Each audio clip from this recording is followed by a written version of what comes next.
everyone, welcome back to my channel. So today I really want to share something that I was speaking about it with my fiance yesterday, and right now we're going through a season of learning about wisdom, and so that is kind of the session and the topics that we're doing our studies on.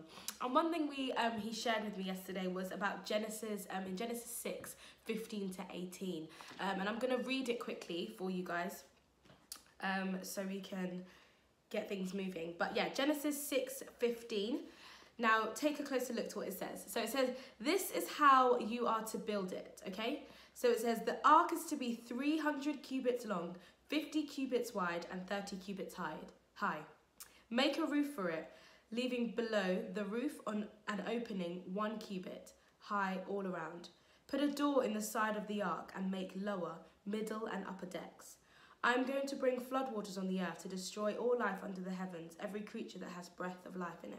Everything on earth will perish, but I will establish my covenant with you, and you will enter the ark, you and your sons and your wife and your sons' wives with you. The reason that I wanted to share that is because we can look at how detailed God is when he gives us an instruction. To all my visionaries, to all my people that have dreams and have ideas and, you know, have visions and, you know, things that they want to be able to see. And this is just a careful example of how God was basically giving detailed instructions to Noah about how he needs to build his ark. And so today I'm challenging us is that, are we listening to the instruction of building our ark? And what is our ark? Now, there's a few things that I want to take note of this. So in Habakkuk 2, it speaks about how we should write down the revelation and make it plain on tablets so that a herald may run with it, so that whoever reads it may run with it in certain translations. And it says, it speaks of the end and it will not prove false. Though it lingers, though it may take time, wait for it. It will certainly come and it will not delay. And there's some things that I really want to take note of these and I really want to share today. So the first thing, yes, we want to write it down. We've heard this before. Write down your vision, write down your business plan, write down what you want to see, write it down. Cool. But one thing that it says is so that whoever reads it may run with it. Okay, I want to just carry that note and put that on the corner. We're going to come back to that because that's very interesting.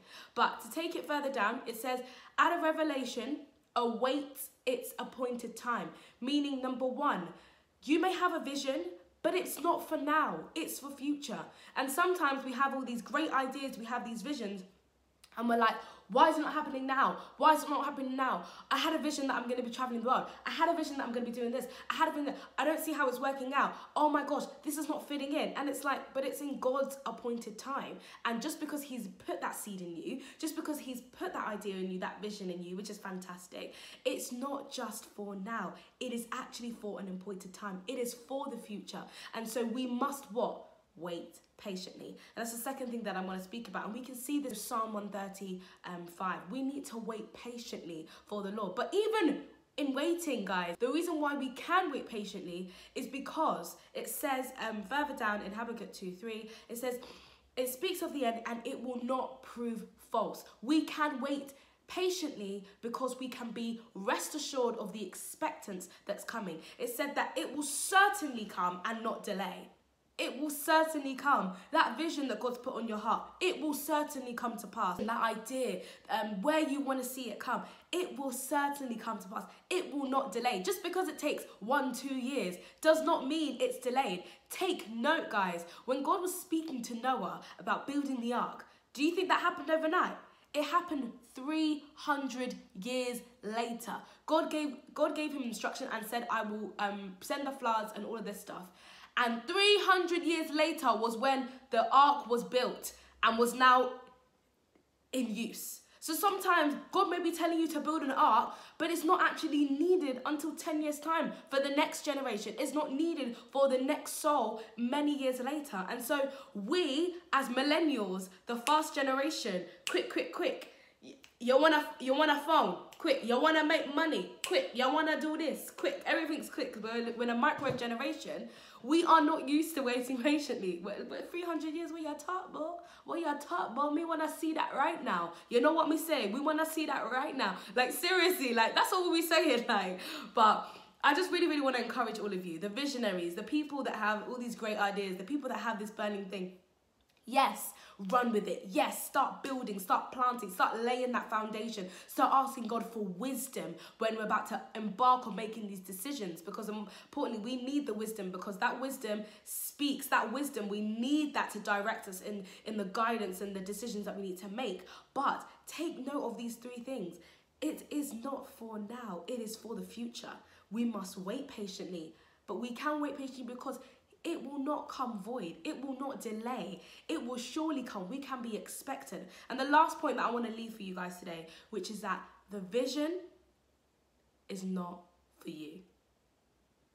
The vision is not for you. And this is so important, because sometimes we may, have a burning desire to start a church, whatever it is. Literally, it could be a business idea. It can be whatever.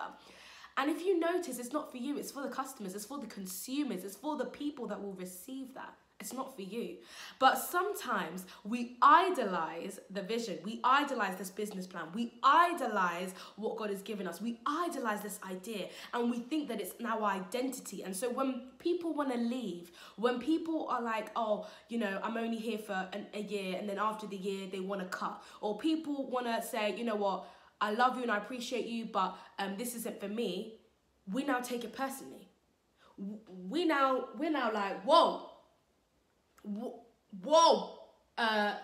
And this is reference to my pastor, Pastor B. Ajala, Holding Forth Word Ministries in Milton Keynes. Okay, yes. But yeah, he taught me this. And he basically was speaking about, just idolizing, how we idolize ministry, how we idolize our vision, how we idolize all these things. And we need to know, this is not who you are.